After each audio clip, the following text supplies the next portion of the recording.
제가 오늘 아침 그 자리에서 일어나서 제가 습관이 하나가 있는데요. 아침에 이제 좀 씻기 위하여 세면장에 가면 창문을 열고 저 멀리 산을 바라보는 습관이 있습니다. 그 산이 어느 산이냐면 그 유명한 와룡산이에요. 그래서 와룡산이 그 멀리 보여요. 근데 그날 창문을 열고 보면 이날 그 미세먼지가 어떠한지 느낌이 그냥 오죠. 그래서 미세먼지가 짙은 날은 사실은 뿌옇게 세상이 좀 흐려 있습니다. 근데 오늘 아침 문을 열어봤더니 세상이 얼마나 청명한지, 그냥 산이 정말 성큼 앞으로 다가온 것처럼 그렇게 맑은 공기, 오늘 참 좋은 날이구나 하는 그 느낌을 아주 한순간 받게 되었습니다. 여러분, 우리 자유에 계신 분들 축복하며 인사할 때 이렇게 인사하겠습니다. 주님의 생명을 호흡하시기를 축복합니다. 우리 서로 인사하겠습니다. 주님의 생명을 호흡하시기를 축복합니다. 오늘 좀 깊은 생명의 호흡을 함께 깊게 숨 쉴 수 있는 우리 모든 예배자들 다 되시기를 주님의 이름으로 축복합니다. 호흡한다는 게 아주 중요하거든요. 이게 사실은 저희가 부지불식간 호흡을 하는데 영성이 깊어질수록 자기 호흡을 들으시고 내쉬는 것을 잘 인지합니다. 그래서 내가 이 생명을 호흡하고 있구나. 오늘 저희가 그런 예배 자리로 나아가길 바라고요. 우리 오늘 예배 이렇게 둘러봤더니 우리 어린 자녀들 이제 예배하는 자녀가 한두 명 이렇게 부모님들 할머니 옆에 섞여 있어요. 여기 우리 옆에 우리 예린이라고 저기 멀리서 와요. 예린이가 지금 저기 현풍에서 매주 여기까지 오거든요. 근데 할머니를 못 살게 해요. 할머니한테 꼭 같이 가자고. 그래서 와서 너무너무 예쁘고, 우리 찬양 드릴 때 오면 우리 어른들보다 100배 낫습니다. 얼마나 찬양을 아름답게 사랑스럽게 예쁘게 하는지 예린이 참 감사하고요. 우리 저기 중심에 왔더니 승윤이가 왔어요. 우리 엄마 아빠 사이에 지금 이렇게 머리가 이렇게 숨겨 있다가 방금 살짝 올라왔어요, 위로. 그래서 승윤이가 왔고, 그리고 우리 자녀들 같이 이렇게 와서 우리 함께 어린 자녀들인데 와서 예배를 드립니다. 우리 이곳에 와 있는 우리 자녀들 위해서 우리 박수로 같이 한번 우리 자녀들 한번 축복하고 우리 환영하겠습니다. 우리 찬수 형제도 와 있고 우리 정예 자매도 와 있고 그렇습니다. 우리 모든 청년들이나 우리 어린 자녀들 함께, 저 꿈이 뭐냐 하면 우리 일부 예배는 모든 세대가 함께 예배했으면 좋겠다. 늘 그 마음이 있어요. 그래서 우리 자녀들 오니까 반갑고 고마워서 잠시 소개를 했습니다. 1894년 6월부터 1895년 4월까지 우리 이 한반도 이 땅은 한 세대의 패권이 바뀌는 아주 중요하겠죠. 큰 전쟁이 일어났습니다. 그러니까 지금까지는 중국 중심의 그 패권이 다스리고 있던 이 한반도였는데 청일 전쟁이 일어났거든요. 이 청일 전쟁과 함께 이 패권이 일본에게로 넘어가면서 이 한반도를 둘러싼 근대의 진영학적인 전세가 완전히 틀이 한번 크게 바뀌는, 이 지각이 변동되는 사건이 1894년 5년 이간에 일어났던 청일 전쟁이라고 하는 전쟁이었습니다. 이 땅의 많은 백성들이 노역과 그리고 전투에 동원이 되고, 또 동원되었던 많은 백성들 가운데에서는 전쟁터에 끌려나가서 수많은 이 땅의 젊은이들이 생명을 잃어버리게 되었습니다. 여러분, 그리고 그 전쟁과 함께 전쟁이 끝나가 그 전쟁이 진행되고 전쟁과 함께 이 땅에 남았던 것이 뭐냐 하면 콜레라라고 하는 역병이었습니다. 콜레라가 온 땅에 이 어간에 창궐을 하게 되는데요. 이때 처음 경험하는 낯선 질병이었으니까 사람들이 콜레라를 부르기를 호열자라고 불렀습니다. 호랑이처럼 거슬게 사람에게 다가와서 고통을 주는 질병이라는 뜻으로 호열자라는 이름으로 이 콜레라를 이름을 지어서 불렀습니다. 근데 이게 뭔지 알지를 못했습니다. 이게 무슨 병인지. 당시에 이 땅의 백성들이 이 병을 알지 못하니까 이 호열자를 부르기를 평민들은, 일반 백성들은 쥐귀신이라고 불렀습니다. 이 쥐가 있는데 귀신이 사람을 덮쳐왔다. 이 방법이 나을 방법이 없잖아요. 어떻게 했냐면 고양이 그림을 그려서 대문에다 붙였습니다. 그러면 이 쥐가 물러갈까? 이 병이 그쳐질까? 그 당시 불과 얼마 전이었습니까? 근데 불과 얼마 전 이 땅에 그런 일의 역사가 이 땅 가운데 있었던 것이죠. 1894년 기록을 읽어보면 이 땅에 이 콜레라의 치사율이 얼마였냐면 90%였습니다. 그러니까 10사람이 이 병에 걸리면 9사람이 죽어나갔습니다. 근데 어떻게 무엇을 해야 할지 알지 못할 때 이 땅에, 이 조선의 땅에 생명을 구한 한 사람의 짧은 외침이 있었고 그 외침이 이 땅을 살렸습니다. 1892년에 이 청일전쟁이 일어나기 전 2년 전이죠. 이 땅에 한국 선교사로 부임했던 올리버 에비슨 선교사라고 하는 분이 이 땅에 부임을 해서 43년간 한국을 위해서 일을 했는데요. 이분이 와서 처음 했던 일이 제중원 원장, 지금으로 말하면 병원이죠. 병원, 첫 한국 땅의 첫 병원의 원장을 역임을 했습니다. 세브란스 의학 전문학교의 교장을 역임을 하고 연희 전문학교의 교장을 역임하면서 43년 이 땅에 선교사로서 살면서 당시에 전쟁이 일어나고 콜레라가 일어나니까 우리나라에 지금으로 치면 우리 보건복지부라 그럴까요? 여기에서 이분을 내무아문이죠. 이 내무아문, 우리 지금으로 치면 내무부에서 이분을 역병을 다스릴 수 있는 이 원장으로 이 자리에 임명을 했습니다. 요즘 말로 치면 우리 이 방역 본부장 같은 역할을 이 에비슨 선교사님에게 맡겼습니다.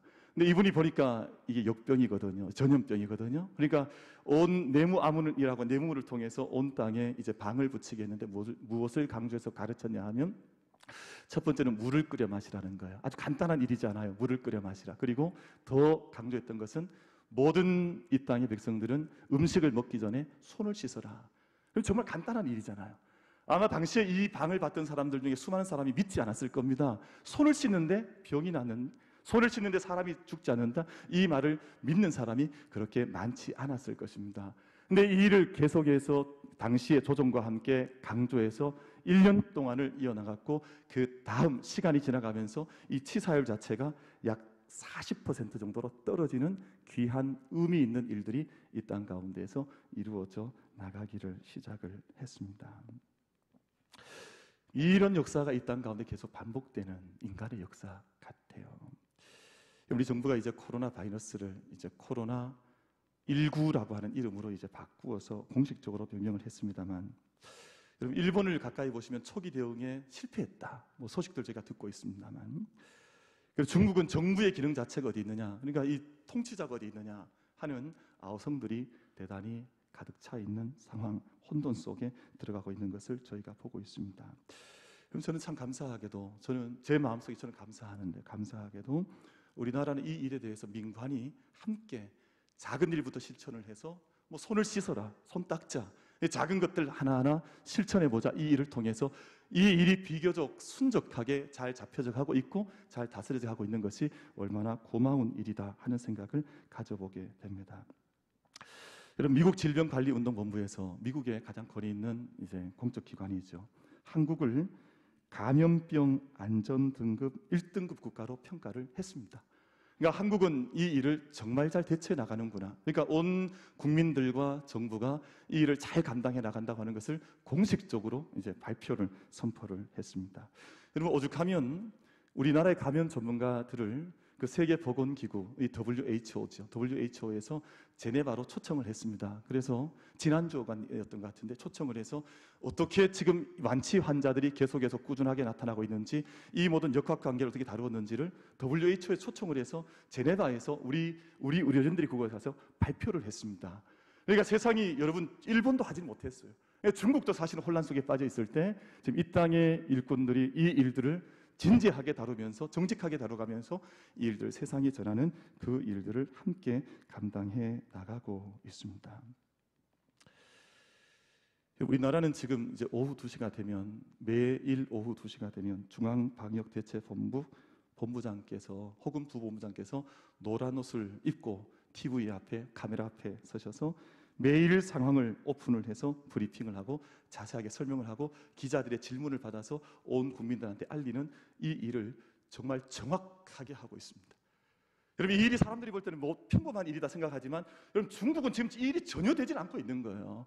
무슨 병이 날고 있는지, 왜 죽어나가고 있는지, 왜 이토록 아픔이 있는지를 백성들이, 국민들이 알지 못하니 얼마나 두렵겠습니까?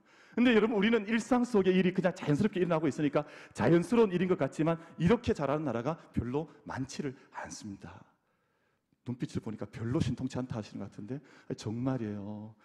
여러분, 처음에 그 중앙방역본부장께서 나오셨을 때는 여자분인데요. 제가 보니까 처음에 나올 때는 화장도 하고 꽃단장도 해서 참 예쁘게 나왔거든요.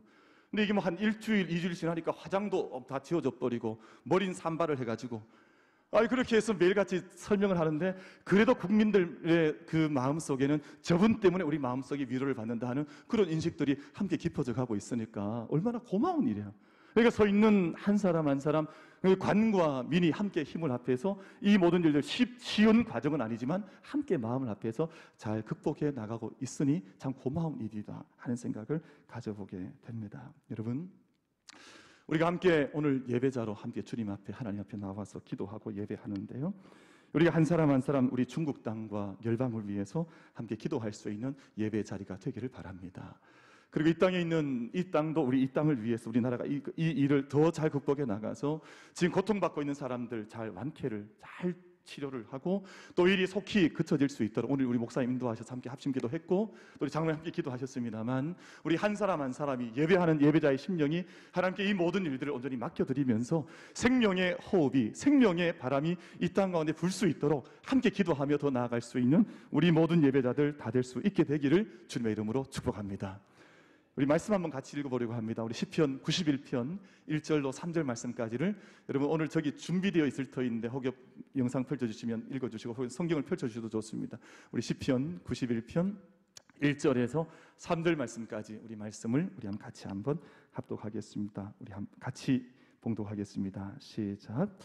지존자의 은밀한 곳에 거주하며 전능자의 그늘 아래에 사는 자여, 나는 여호와를 향하여 말하기를 그는 나의 피난처요 나의 요새요 내가 의뢰하는 하나님이라 하리니, 이는 그가 너를 새 사냥꾼의 올무에서와 심한 전염병에서 건지실 것임이로다.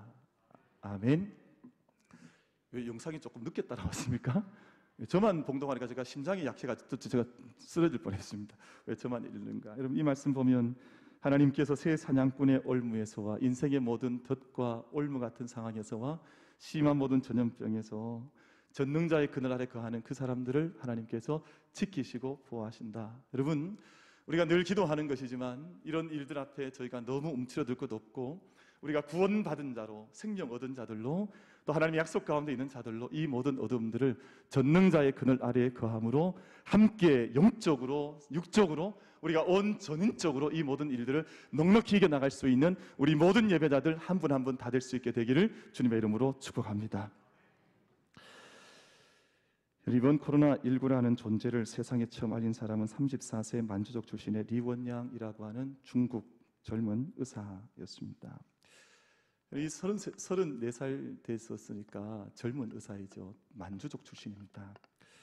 이분이 자기 연구실에서 연구하던 중에 이상한 바이러스가 지금 우한 이 시장을 통해서 나타났고, 중세는 사스 같은데 사스는 아니고 이상한 병이 나타나서 여러 사람들이 쓰러지기 시작했다는 것을 알고 자기 동역자들의 의사들에게 이 일을 먼저 전파하기 시작했는데, 이게 이제 SNS를 타고 이제 많은 사람들에게 퍼져나가게 되었습니다. 그런데 여러분 잘 아시는 것처럼 리 원양이라고 하는 의사를 중국 공안이 체포했습니다. 그리고 이 젊은 의사를 이제 우리말로 탄압을 하고 경고를 했습니다. 왜냐하면 괴담을 유포하고 있다. 네가 왜 이 백성 중국인들을 마음을 흔들어 놓느냐 해서 유언비어를 유포하고 있다라고 이 젊은 의사를 이제 핍박을 했죠. 그리고 이 공안에 잡혀갔던 이 의사가 훈계서를 이제 자기 사인을 하고 반성한다, 반성문을 쓰고 공안에서 풀려나게 되었습니다.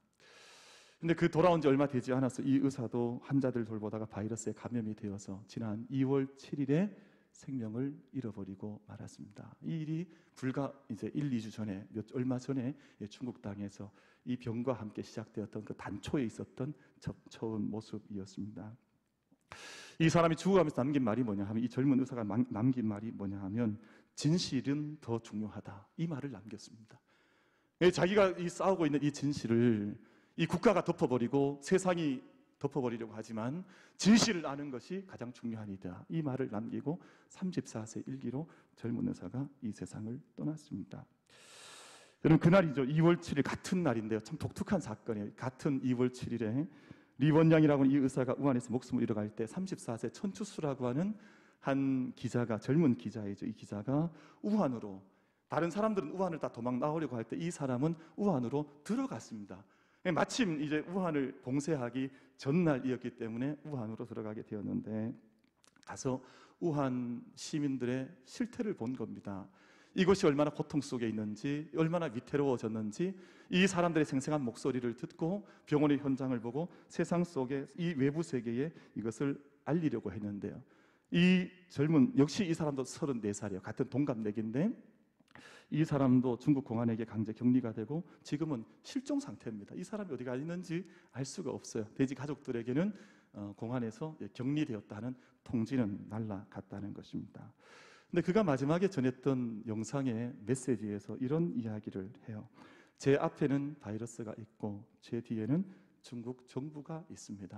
그러니까 자기는 갈 곳이 없다는 거예요. 그래도 저는 마지막까지 싸울 것이고 만약 여기 살아남는다면 제가 보고 들은 모든 것을 세상 가운데 전하며 살아가겠습니다. 이것이 천추스라고 하는 34살 된 젊은 개인 그 기자가 중국 공안과 바이러스와 싸우면서 우한에서 했던 마지막 메시지의 한 대목이었습니다. 여러분, 저는 이런 일들을 보면서 세상이 그렇구나. 그럼 세상은 진리를 말하는 것을 그렇게 좋아하지 않습니다. 세상은 이 세상에 생명을 살리는 가치 있는 일을 하는 일들을 그렇게 좋아하지 않습니다. 늘 그런 일이 드러나면 묻으려고 하고 피하려고 하고 외면하려고 하고 그것을 핍박하는 이 세상의 모습 아닌가 하는 생각을 한번 가져보게 되는 것입니다. 세상에는 이 젊은이들처럼 자신의 목숨값을 지불하고 생명을 전하는 이들이 있습니다. 여러분, 이 세상은 이상하죠. 이렇게 세상의 생명을 위해서 일하는 사람들, 뭔가 참된 것을 밝히려고 뛰어다니는 사람들을 세상은 환영하지 않을 뿐만 아니라 오히려 그들을 가두고 핍박을 하고 죽임을 당하게 하고, 오히려 이런 사람들을 향해서 세상은 말하지 못하게 하고 가둬버리고 어디 가 있는지조차 알 수 없게 하는 이런 세상의 권력 앞에 이 세상은 서 있는 것이 아닌가 하는 생각을 이런 모습을 통해서 돌아보게 되는 것입니다. 오늘 본문을 저희가 함께 말씀을 읽었는데요, 오늘 본문 속에 나타난 사도 바울 역시 마찬가지입니다. 사도 바울은 자신이 지금 그리스도 예수의 일로 인해서 이방인을 위해서 복음을 전하다가 갇힌 자가 되었다. 여러분, 온 그리스도 예수의 일을 전하기 위해서, 복음의 일을 전하기 위해서, 이방인을 위해서 그렇게 갈라져 있고 그렇게 외인이라고 핍박받고 있던 이 이방인들을 위해서 복음을 전하다 지금은 갇힌 자가 되었다라는 말과 함께 사도 바울은 무슨 이야기를 하냐면 13절 말씀에 보면 이 말을 하죠.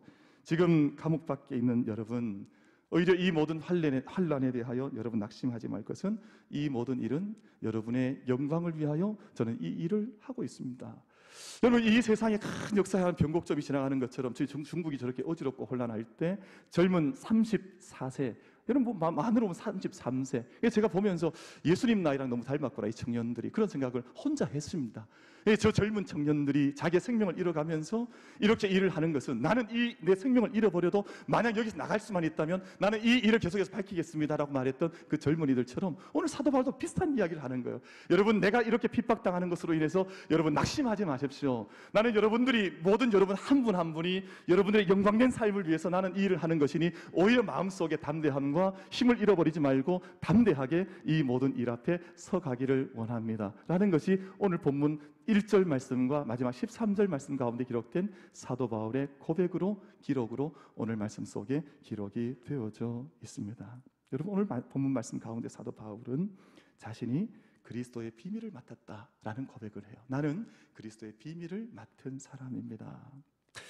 여러분, 하나님께서 사도 바울을 부르셔서 그에게 비밀을 알려주셨고 비밀을 맡은 자가 되게 하시고 비밀을 깨닫게 하시고 이 비밀을 이방인들과 유대인들에게 전하게 하셨는데, 사도 바울은 자기 자신에게 주어진 이 소명을 확실하게 깨닫는 자가 되었다고 하는 것을 고백을 하고 있습니다.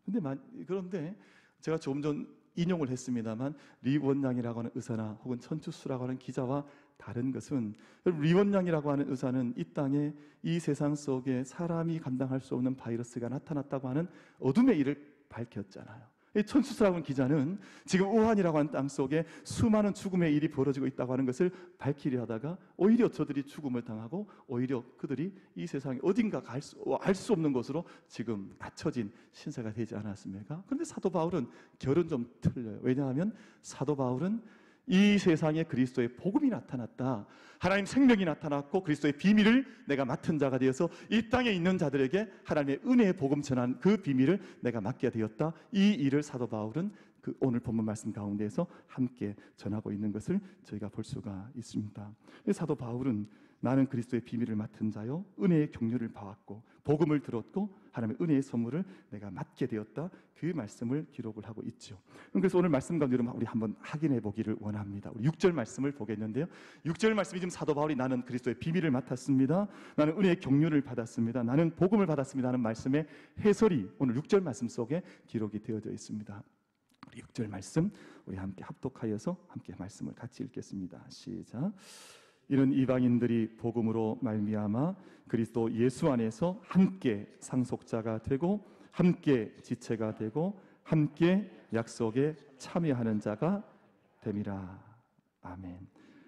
그리스도 예수 안에서 함께 상속자가 되고 함께 지체가 되고 함께 약속에 참여하는 자가 됨이라. 그럼 이 말씀이 사실 여러분 이번 한 주간 또 이 말씀을 좀 곰곰이 묵상해 보시면 좋을 것 같아요. 여러분 세상은 이걸 부인하는 거거든요. 함께 상속자가 되고 함께 지체가 되고 함께 약속에 참여한 자가 됨이라. 여러분 근데 이 말을 지금 중국 공산당이 싫어하는 거거든요. 무슨 함께 상속자가 되며 함께 지체가 되며 함께 약속에 참여하는 자가 되냐. 여러분 작년 혹은 재작년, 여러분 요즘 유튜브를 다 믿을 것도 없지만 좋은 뉴스도 없지 않아 있습니다. 유튜브를 다 믿지 마세요. 여러분 제가 요즘 성도님들 가운데 때때로 속상할 때는 유튜브 기사를 그냥 있는 그대로 믿어서 막 전파하는 분들이 있어요. 아니, 제가 마음속에 불이 올라와요. 아니 복음을 그렇게 좀 전하지 무슨 유튜브를 그렇게 전하냐. 여러분 그렇지 않습니까? 유튜브 전할 게 아니라 복음을 전하. 그렇게 그 마음으로 복음을 전하면 세상이 정말 변할 거예요. 근데 때때로 그런 마음이 있는. 그런데 진짜 뉴스도 있죠. 여러분 작년 재작년 어간에 시진핑과 관계된 기사를 한번 찾아보세요. 그 친인척들이 바하마라고 하는 곳에 자기 계좌를 만들고 수많은 치부를 그쪽에 쌓아가면서 그렇게 통치하는 일들이 다 세상에 알려져 있는 게 사실이거든요. 근데 그런 나라가 이 백성들 병 가운데 빠져 있는 것을 수천 명씩 수만 명씩 죽음 가운데 내몰고 있는 이 일들이 저 중국 땅에서 일어나는 것 아닙니까, 여러분? 여러분 이런 모든 일들이 오늘 복음 말씀 보면 우리 그리스도 예수 안에서 함께 복음 받았고 함께 우리가 그 유산을 이어받고 함께 약속에 참여한 자가 되고, 여러분 우리 모든 만민의 성도들께서는 이 복음의 고백 앞에, 복음의 진실 앞에, 복음의 고백과 말씀 앞에 함께 우리의 믿음의 자리를 온전히 내어드리며 올려드릴 수 있는 믿음의 예배 자리 다 될 수 있게 되기를 주님의 이름으로 축복합니다. 그럼 세상의 일에 자꾸만 굴복하는 자들이 아니라, 세상의 일과 서식 앞에 자기의 삶을 내어 맡기는 자들이 아니라 예수 그리스도의 복음의 일, 하나님 앞에서 나타난 그리스도의 비밀의 일에, 참된 하나님의 은총의 이 경륜의 일에 함께 우리의 삶을 함께 의탁하고 의지하며 복음의 길을 걸어갈 수 있는 우리 모두가 다 될 수 있게 되기를 주님의 이름으로 축복합니다. 여러분 이런 일들이 스피리추얼 리얼리티인데요, 이것이 영적인 실상입니다. 이 말씀 그대로 우리가 함께 상속자가 되고 함께 지체가 되고 함께 약속에 참여하는 자가 된다. 그런데 영적으로 볼 때 이것이 공산당과 맞지 않는 거예요. 그러니까 작년 한 해 어간에 다 십자가 꺾어버리고 교회 불태워버리고 선교사님들 다 추방해버리고 이런 일들이 아무런 두려움 없이 공산당이라고 하는, 제가 보니까 허당인데요, 이를 위해서 하는 거예요. 그럼 교회는 그렇지 않습니다. 여러분 교회는 세상과 다른 것입니다. 오늘 말씀 속에 이 하나님의 풍성한 일을 확신하는 자들의 모임을 오늘 본문 가운데에서 교회라고 불렀습니다. 사람들이 교회에 대한 고백, 저도 요즘 교회에 대한 이제 화두가 제 삶의 중심이 되어 있는데 어떤 교회, 또 어떤 교회를 우리가 성경 말씀할까, 이것이 늘 기도의 제목이고 늘 제 가슴 속에 질문하고 답하는 중요한 화두가 되어 있습니다만, 오늘 말씀 보면 방금 제가 말씀드린 우리가 함께 나누었던 함께 상속자가 되고 그리스도 예수 안에서 함께 지체가 되고 함께 약속에 참여한 측량할 수 없는 부요함을 함께 붙든 사람들을, 이 공동체를 가리켜서 여러분 교회라고 부르는 것입니다. 전에는 외인이었었고, 전에는 그리스도 밖에 있었고, 전에는 세상에 소망이 없었고 하나님도 없는 자들이었는데 이제는 하나님의 은혜를 따라서 측량할 수 없는 풍성한 은혜 속에 함께 부름받은 자들을 가리켜서 교회라고 부르는 것입니다. 여러분, 그래서 오늘 본문 10절 말씀 가운데에서 이는 이제 교회로 말미암아 하늘에 있는 통치자들과 권세들에게 하나님의 각종 지혜를 알게 하려 하심이니 곧 영원부터 우리 주 그리스도 예수 안에서 예정하신 뜻대로 하신 것이라. 그래서 교회는 무슨 일을 하는 곳이냐 하면요, 여러분, 성도들이 그런 생각하실 때가 있어요. 교회는 막 부흥을 하고 더 많이 숫자가 늘어나고, 그럼 그것은 그냥 이렇게 약간의 그냥 외적인 일이지 그 자체가 본질은 또 아니거든요. 오늘 말씀 보면 무슨 얘기를 하냐면 10절 말씀 좀 다시 한번 보십시오. 교회로 말미암아 하늘에 있는 통치자들과 권세들에게 하나님의 각종 지혜를 알게 하려 하심이다. 여기 본문에서 기록된 이 통치자들과 권세들은 이 세상의 공중 권세 잡은 자들을 말해요. 이 세상의 어둠에 속한 파워 게임을 하고 있는 이 세상 권세를 말하거든요. 그런데 이 모든 세상 권세들을 향해서 하나님의 복음이 무엇인지 이것을 정확하게 보여주는 역할을 하는 그 공동체를 하나님께서 교회라고 그렇게 부르셨다는 말씀을 오늘 본문에서 말씀하고 있습니다. 그래서 세상의 통치자들과 권세자들에게 하나님을 보여주는 그 자리가 바로 교회의 자리가 되는 것입니다. 지난주에 있었던 제 92회 그 아카데미 시상식에서 그 사관왕을 차지한 영화 그 감독 때문에 한 주간이 좀 뜨거웠습니다만, 이 영화와 함께 그 감독과 함께 오히려 더 많은 주목을 받았던 사람이 누구냐 하면 이 감독을 곁에서 통역했던 이 트랜슬레이트 했던 이 통역자가 많은 주목을 받았습니다. 왜냐하면 감독의 생각을 정말 있는 그대로 사람들에게 소개해 준 거예요. 그러니까 감독이 작은 유머 코드 하나를 이야기를 해도 그것을 그냥 이렇게 묻어두지 않고 그것을 잘 살려서 사람들에게 소개를 했더니 세상이 이 감독의 생각과 이 영화의 의미를 너무 정확하게 알게 되니까 이 통역자에게 오히려 주목을 하게 된 거예요. 여러분, 저런 말이 있죠. 이 번역, 이 트랜슬레이션 잘 못하면 번역은 반역이라는 말이 있습니다. 번역은 잘해야 되지 이게 잘못하면 안 된다는 거예요. 여러분, 한번 여쭤보십시다. 여러분, 우리가 그렇다면 우리가 하나님을 정말 이 세상에 잘 통역하고 있습니까? 이 세상의 통치자들과 권세자들에게 하나님을 잘 보여주고 있냐 그 말이에요. 이 세상 속에 하나님의 통치하심, 하나님의 다스리심, 하나님의 자유하심, 하나님의 그 생명, 하나님의 그 화해하심, 하나님의 평화, 하나님의 그 사랑, 이 모든 것들을 세상 속에 정말 잘 번역해서 우리가 이것이 하나님의 뜻입니다라고 우리가 이 땅에 있는 교회들과 우리 믿음의 사람들이 오늘 우리는 어떤 번역자가 되어 있느냐, 오늘 본문에서 우리 그 질문을 함께 되새겨 보고자 하는 것입니다. 여러분, 우리 모든 예배자들 한 분 한 분 우리 교회가 정말 주님 앞에서 바른 번역자, 바른 우리 통역자들, 하나님을 정말 잘 대변할 수 있는 우리 모든 교회와 우리 모든 성도님들 다 될 수 있게 되기를 주님의 이름으로 축복합니다. 그럼 오늘 우리에게 맡겨진 그 사명이거든요. 혹시 우리는 지금 반역하고 있지는 않습니까? 혹시 우리 하나님을 정말 이 세상 속에 정말 보여주지 못하는 그 자리에 빠져 있는 것은 아닙니까? 여러분, 정말 하나님의 이 놀라운 일들, 온 세상을 만유를 통일하시기를 이미 이를 예수 그리스도 안에서 시작하시고 새 민족을, 새 백성들 하나님께서 부르시고 장차 이 모든 것들을 완성하실 하나님의 약속과 이 세계를 제가 믿음으로 정말 우리 담대하게 고백하면서 오늘 마지막 절 말씀 속에 보면 너희가 담대함과 확신을 가지고 하나님 앞에 나아가라. 여러분, 우리 모든 만민교회, 우리 모든 성도들께서는 이미 이 약속 가운데 서 있으니 이 약속을 고백하면서 세상 가운데 참된 번역자들로 세상 가운데 하나님을 증거할 수 있는 우리 교회와 우리 모든 성도님들의 삶의 믿음의 걸음이 다 될 수 있게 되기를 주님의 이름으로 축복합니다. 기도하겠습니다.